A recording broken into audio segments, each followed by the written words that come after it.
मित्रों, नमस्कार। Students welfare channel पर आपका स्वागत है।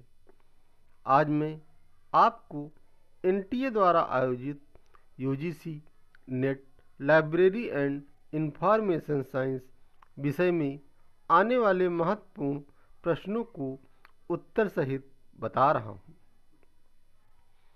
आईएनबी का प्रथम प्रकाशन कब हुआ था?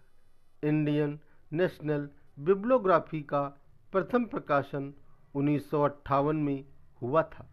1958 से लेकर 1963 तक ग्रंथ सूची को पहले त्रैमासिक और फिर वार्षिक रूप से प्रकाशित किया जाता रहा है। वर्ष 1964 से इसका प्रकाशन प्रत्येक माह में हो रहा है और हर साल इसका संकलन भी किया जाता है और जून 2000 से आईएनबी की सभी मासिक नियमित रूप से कोलकाता की सेंट्रल रेफरेंस लाइब्रेरी के द्वारा इसका प्रकाशन किया जाता है। भारतीय राष्ट्रीय ग्रंथ सूची के पिता के रूप में किसको जाना जाता है?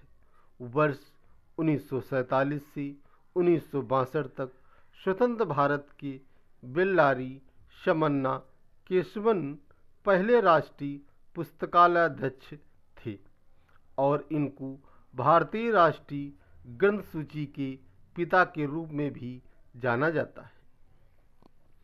भारतीय राष्ट्रीय ग्रंथ सूची क्या है? भारतीय राष्ट्रीय ग्रंथ सूची को भारत की 14 प्रमुख भाषाओं में वर्तमान प्रकाशनों की एक आधिकारिक ग्रंथ सूची रिकॉर्ड के रूप में माना गया है। यह डिलीवरी ऑफ बुक्स एक्ट 1954 के प्रावधान के तहत नेशनल लाइब्रेरी कोलकाता द्वारा प्राप्त पुस्तकों पर आधारित होती है। इंडियन नेशनल बिब्लियोग्राफी का प्रकाशन कौन करता है?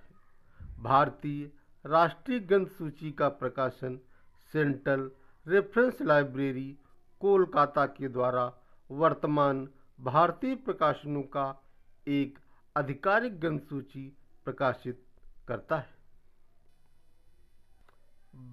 भारत की पहली पत्रिका कौन सी है? भारत में पहली पत्रिका अंग्रेजों द्वारा प्रकाशित की गई थी जिसका नाम ओरिएंटल मैगजीन था।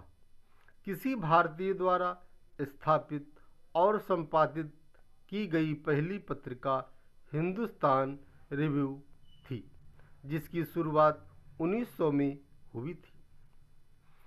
भारत में प्रथम राष्ट्रीय पुस्तकालयाध्यक्ष कौन थे? हरिनाथ डे 1907 से 1911 तक भारतीय राष्ट्रीय पुस्तकालय देन इंपीरियल लाइब्रेरी के पहले भारतीय पुस्तकालयाध्यक्ष थे। भारत की राष्ट्रीय अभिलेखागार का जनक किसको कहा जाता है? The national archive of India नई दिल्ली में स्थित है और यह भारत सरकार के अभिलेखों का सबसे बड़ा भंडार है। जॉर्ज विलियम फॉरेस्ट को भारत के राष्ट्रीय अभिलेखागार के जनक के रूप में जाना जाता है।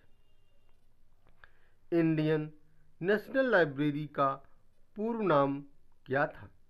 इंडियन नेशनल लाइब्रेरी का पूर्व नाम इंपीरियल लाइब्रेरी था जो उस समय मेटकाल्फ हॉल में स्थित थी। इसको भारत के संविधान की संघ सूची की 7वीं अनुसूची के अनुच्छेद 62 में राष्ट्रीय महत्व की संस्था का विशेष दर्जा दिया गया था। वह कौन सा पुस्तकालय है जो राष्ट्रीय ग्रंथ सूची केंद्र के रूप में कार्य करता है? द सेंट्रल रेफरेंस लाइब्रेरी जो कोलकाता में स्थित है। यह देश की राष्ट्रीय ग्रंथ सूची केंद्र के रूप में कार्य करता है जो संस्कृत मंत्रालय भारत सरकार का एक अधीनस्थ कार्यालय है। बिब्लियोग्राफी कितने प्रकार की होती है?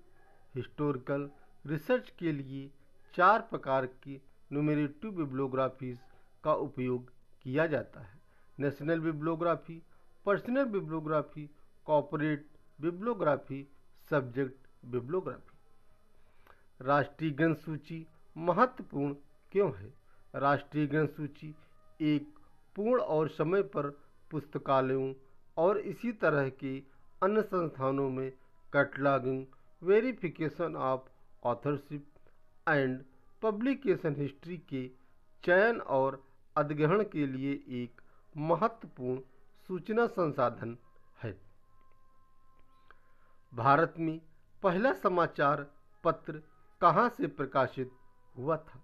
भारत का पहला प्रमुख समाचार पत्र है क्यूज बंगाल गजट, एक अंग्रेजी अखबार था जो कोलकाता से 1780 में प्रकाशित हुआ था।